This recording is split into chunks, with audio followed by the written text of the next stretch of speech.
তোদের এই ঘরের চালের উপর উঠে খুব মজা লাগছে, আরো জোরে জোরে লাফাবো। তোমরা নিচে আসো, মেঘের অবস্থা খুবই খারাপ, বৃষ্টি আসবে। আঙ্কেল আমরা একটু খেলা করি তারপরে নামবো। ওরা তো নামলো না।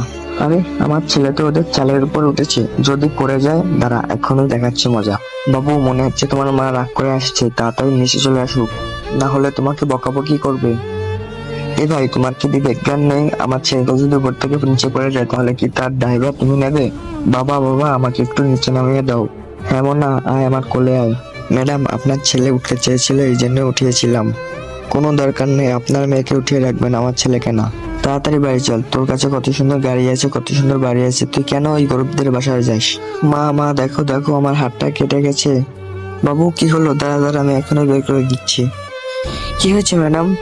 ভাই যদি আপনার বাসায় আমার ছেলেটা খেলা করতো তাহলে ওর হাতটা এভাবে কেটে যেত না। ম্যাডাম বিপদ যদি আসে তাহলে গরিবদের বাসায়ও আসতে পারে, আবার বড় লোকদের বাসায়ও আসতে পারে।